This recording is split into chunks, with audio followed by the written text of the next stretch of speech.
So what is a variable? Let's imagine it as a container. And in this container, it has a name. Inside it, it can hold almost anything you want, like numbers, strings, or even objects within the game.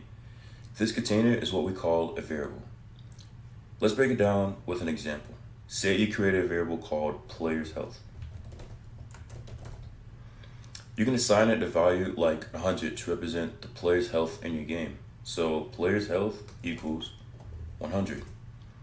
Now every time you refer to the player's health in your script, it knows to use that value 100. And if that health changed, all you gotta do is update the variable. A cool thing about variables is that they can hold different types of values. They can store numbers like 100 for health points, or strings, which are just a piece of text like the player's name. They can even hold instances, actual objects in the game like a part or model. You can also set a variable to nil if you want to act as a placeholder without any specific value. Nil is useful when you're waiting to assign a value later on in the script. Another cool thing with variables is that you can assign values to multiple variables in a single line. Let's say we want another variable called player score, right? So on line 1 with player health equals 100, we're going to go right next to player's health and put a comma. And then we're going to type player score. Now, next to the value, we're also going to put a comma and then put another value for that player score. This can help keep your code clean and organized. One of the best things about variables is that their values aren't set in stone. You can change them anytime in your script. For example, if the player takes damage and you want to update the player's health by subtracting from its current value, all you have to do is just grab that variable and then subtract it from that value. So here, I'm gonna go ahead and grab the player's health.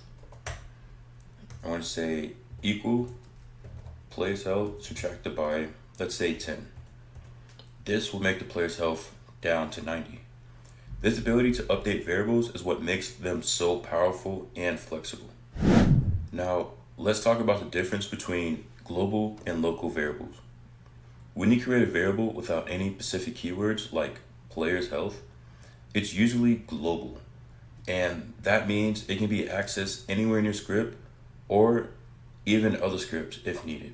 But sometimes you want a variable that's only accessible within a specific section of your code, like inside a function or a loop. That's where local variables come in. So in this example, we're going to go ahead and make a function. So local function take damage. And in this function, we're going to create a local variable. And that local variable is going to be damage amount. And that's going to equal to 10. So in this function, this variable only exists within this function and it won't interfere with other parts of the code.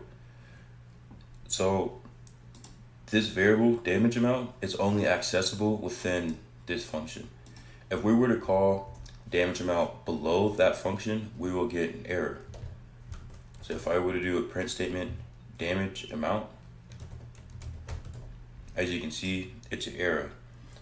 And that's because the script doesn't know what that variable is because it's only accessible within this function.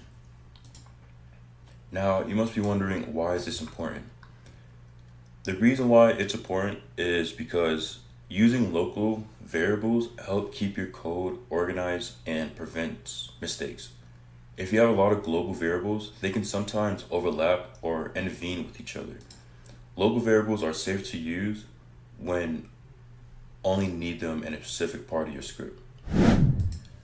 To sum it up, a variable is a name container that holds a value. Variables can hold different types of values like numbers, strings, instances, or even nils as placeholders. You can assign values to multiple variables in one line and change the value of that variable whenever you need to. And remember, global variables are accessible throughout your whole script, while local variables are only accessible with specific parts like functions and loops, mainly known as scopes, but we'll dive into that in a future video. That's it for variables. Try experimenting with different types of values, both global and local variables. assigning multiple variables at once, and updating variables to see how they work. And if this video was useful and helpful, don't forget to hit that like button down below. And while you're at it, hit that subscribe button. And since you're down there, go ahead and comment down below how this helped you out and if you learned something new about variables. But other than that, keep scripting, and I'll see you in the next video.